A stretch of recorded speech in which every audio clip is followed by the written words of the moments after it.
see if I can edit this beginning part out. I may not be able to. Okay. So hi, welcome to what we haven't determined has a name yet. Comic Book Chat with Scott and Julie. I don't know. Comic Book Conversation. We needed a snappy name and we haven't come up with one yet. So Yeah. Nerds on Comics. Oh. Okay, so what we're going to do is just talk about comics a little bit, and then what we'll probably do if this continues in the future, we'll read a comic book every week or every episode, and then we'll review it in the next episode. We'll show you what our comic book is for the next episode at the end of this one. So to begin with, we just kind of want to talk about what we like about comics, what got us into it, who we like, that kind of thing. We worked up a few little questions. Who is your favorite superhero?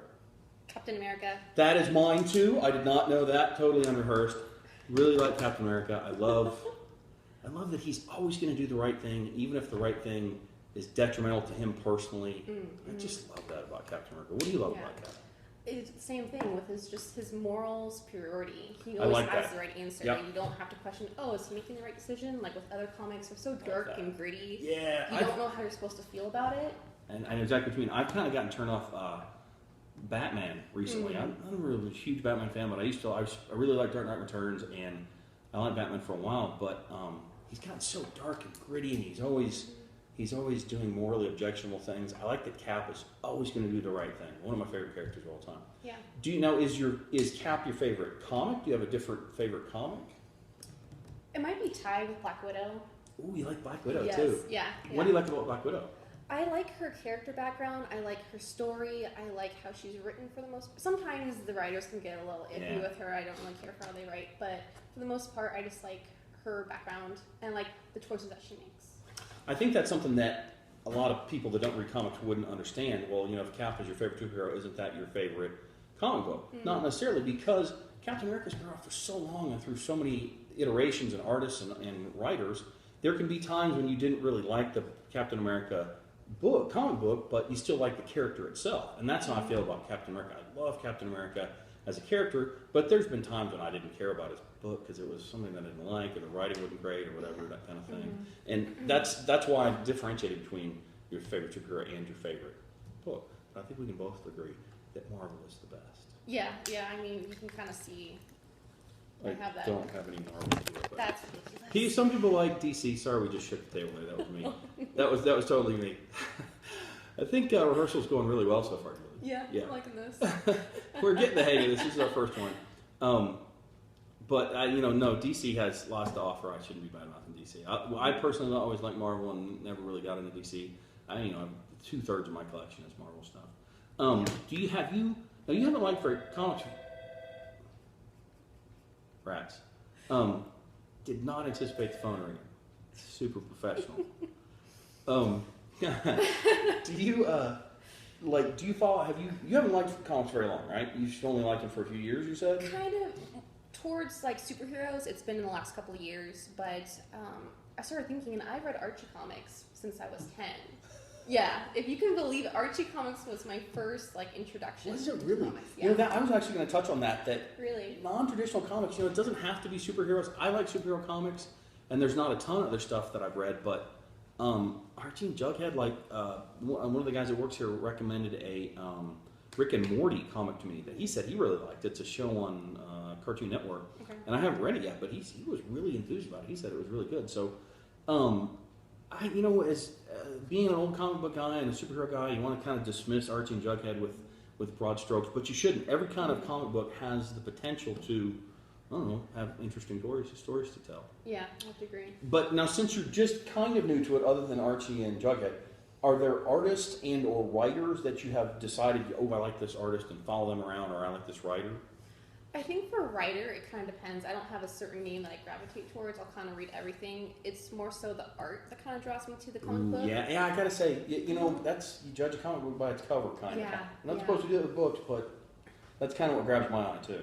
That's why I like, I'm totally blanking on his last name, but Phil Noto or something. He's the one that does the Black Widow. Oh, does he really? I love his style. It's more watercolor, very just kind of. I like that, where it looks like it's painted instead of it's just drawn. Yeah, and the color scheme was really interesting with 1970s coloring. Cool. It was really interesting. That sounds neat. I gotta admit the cover is what draws me to it. But I am savvy enough to know that a lot of times the cover artist is not the interior artist. So when I look at a book and I'm like, oh man, that cover's so cool. Then you look at it, you're like, wait, that's not the guy doing the art on the inside. But that's what draws me to a book too, more than anything. It's also with like the variant covers. Also, that's how it kind of plays in. Yeah, and the variant covers is one of those things that's just a cash grab. They're just doing that to sell more comics. But you know, they got to make money. I understand. I used to kind of really those kind of crass commercialism types things used to bother me about comics. But I check out all my comic books now from the local library. Oh. So you know, if they want to cash grab some 20-year-old's money, it's more power to them. Good luck with you. They're making billions of dollars off those movies. They don't really need to make as much money off comics as they used to. Yeah. But what about you for comics and for writers and artists? The only writer that I'm trying to imagine anything I've ever read by Alan Moore that I didn't like. I really like Alan Moore. He did a turn on Swamp Thing in the 80s that kind of blew my mind. I was not a big Swamp Thing fan. And then somebody, I think at the comic book store, recommended Swamp Thing to me. And I read it, and those were really, really good. And I've followed Alan Moore around ever since. Okay. Artists I really like John Byrne back in the day. John Byrne and Chris Claremont, when they were on X-Men, is pretty much what made me fall in love with X-Men. There's a guy named Mark Teixeira, I think is how you pronounce his name. Teixeira, maybe? Teixeira, I don't know how to pronounce his name. I like John Romita Jr. a lot. John Romita Jr. draws big characters well, but when he doesn't draw a little, like he drew Spider-Man and Daredevil, and I didn't like it, but when he draws the Hulk or the Thing, I think it's fantastic. Okay. And then Frank Miller, I really like. I met Frank Miller one time at a comic book store in Dallas, and it was really informal. It wasn't like he was signed in comics or anything. He was just kind of there. I think he was a friend of the owner or something, and he was walking around. Interesting. And he was so nerdy, not what you expected. It was the mid-'80s, and he was wearing like a big giant collar and big flared jeans, and I was like, what a nerd, who was that guy? And it was Frank Miller, and I was like, oh, hello, Mr. Miller. So anyway, I like Frank Miller a lot. What have you ever thought about what draws you to a particular comic? I think playing off what I said before, just with the artwork. I think that just kind of sells it for me. Being an art major, I really appreciate when people put that. That's very cool. But like art draws you in, but then if you read the book and the book is terrible, even the best art in the world won't make you buy another copy of it or read another issue, right? That's true. That's why I love checking out books at the library, so you can have so many different options. We didn't talk about the library. I think that's what they want to hear. Yes, I'm so addicted to getting graphic novels at the library. I'll still go to the comic book store and look and see what new titles are and what's exciting and all that kind of stuff, and then I come back to the library and I check it out. Yeah. Except for everyone. I've been doing that for a while since I've been here. Okay, so we talked about how long you've liked comics. You've liked them for, like, going back to Archie comics. Who turned you on to Archie comics? Was it one of your sisters? Kind of, yes. It was my sister's godfather who loved Archie comic books. Really? And so he would send that to us every single month. Like, always in the mail, you could expect Archie comics coming in. That's really cool. And reading it. I used to have a subscription to Marvel Comics back in the day. And that anticipation of going out to the mailbox every day and hoping there was one of those brown paper wrappers, oh please, oh please, oh please. It was really tantalizing because the comic book store would get the issues in before I would get them in the mail. So I'd go to the comic book store and there would be the June issue that I knew was going to be at my house in a week.